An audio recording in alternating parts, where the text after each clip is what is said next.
third, fourth, and fifth grade leaders, we are preparing for June 16th. Happy Father's Day, dads. Thank you for leading and building relationships that build disciples.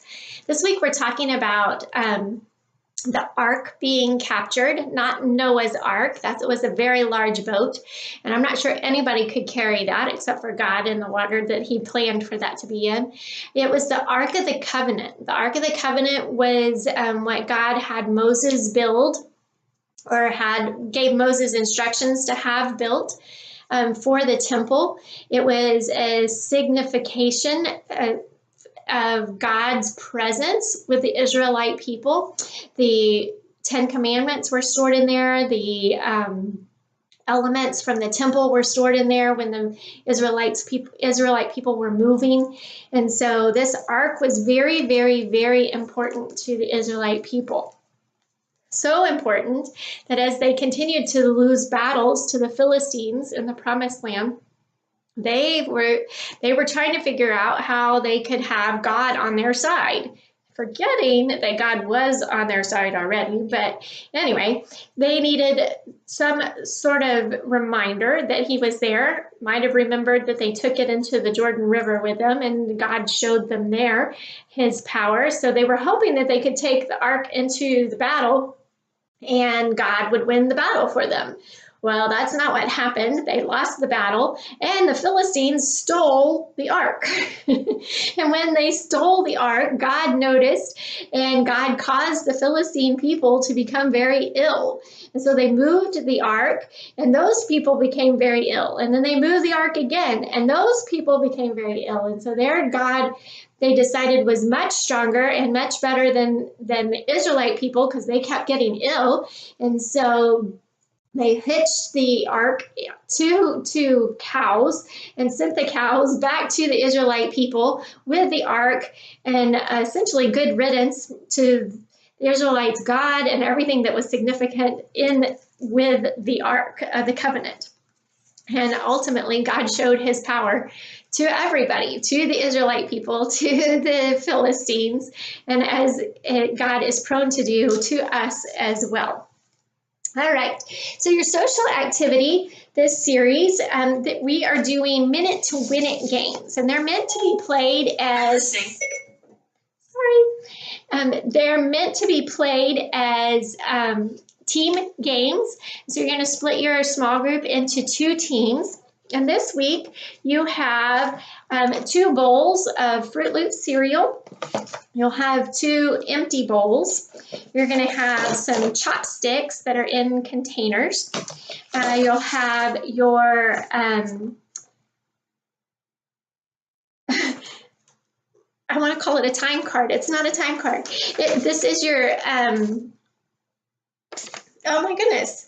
This is the way you're going to keep score, your scorecard. That's what it is.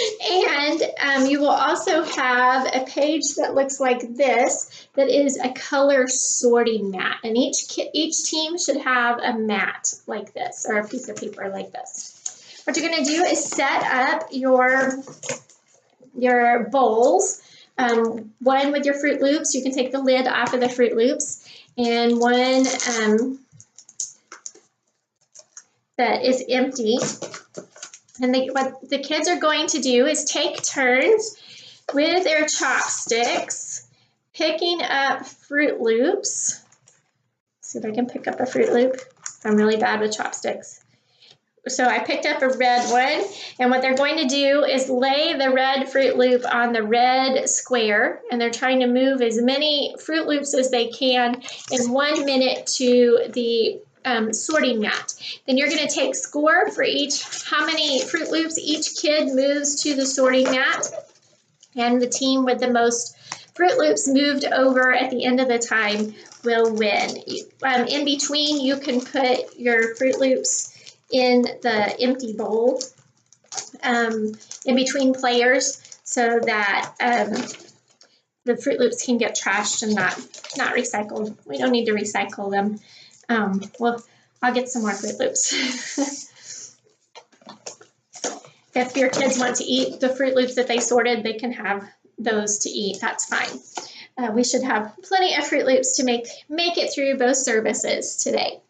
And I didn't have it set up that way, but remember you're doing this as 2 teams, and each kid is going to get 1 minute to complete the task, and then you can wipe the board and give them their Fruit Loops, and they can eat them or use them later. Then we'll move into a large group and talk about the ark. When you move into a small group, you're going to have a bag full of pieces of paper that look like this, and some popsicle sticks. Each kid gets 2 popsicle sticks. And this is going to be their symbol of the ark, of a treasure chest, or the Ark of the Covenant. What you may want to have the kids write on here, as we learned from our story today, are ways that we can trust God to use his power. We can trust God to use his power in, and maybe they can write those on the side of their box. They could color their box yellow or gold, like the Ark of the Covenant would be, or if they'd like to make their own way, that they would design their own Ark of the Covenant, they are welcome to do that as well.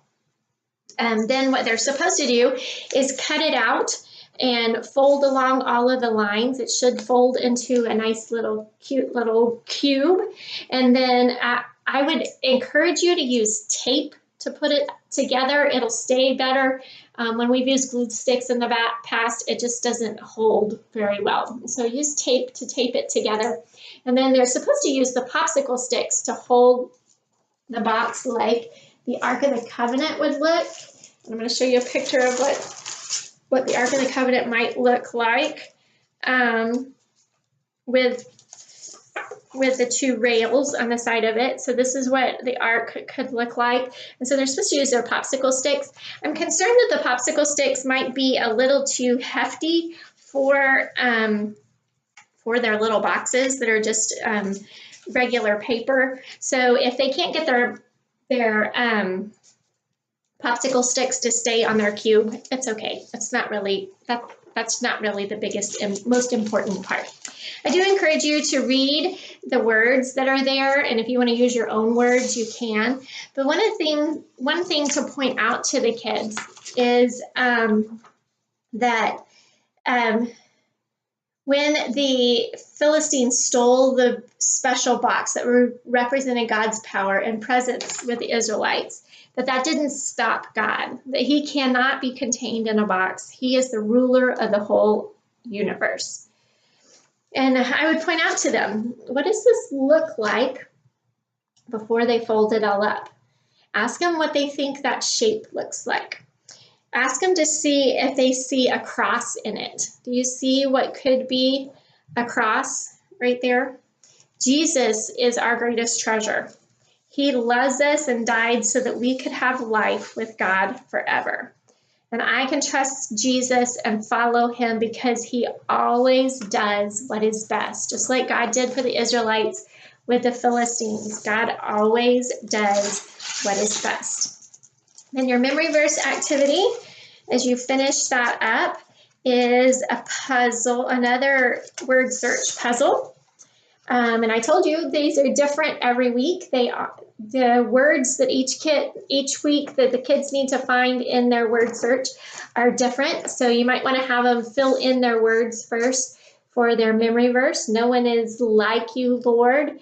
You are great, and your name is mighty in power. Jeremiah 10:6.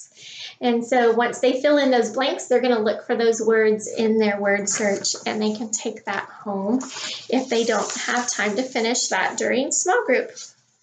And you can pray for your kids. And maybe you want to ask them. Last week we did a prayer activity. Maybe you want to ask them this week what they learned from the prayer activity for last week.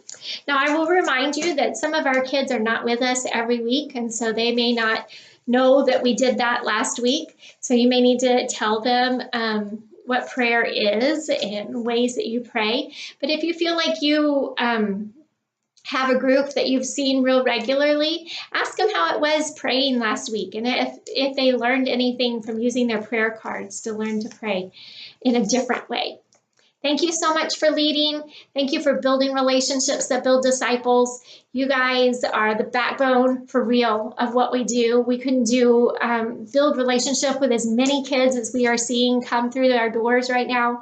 Every week we have 5 or 6 new families, and with all of those 5 or 6 new families comes a whole mess of kids, and those kids are building relationships with you guys, which are helping introduce them to Jesus, many of them for the very, very first time. Thank you for your time, and I'll see you guys soon.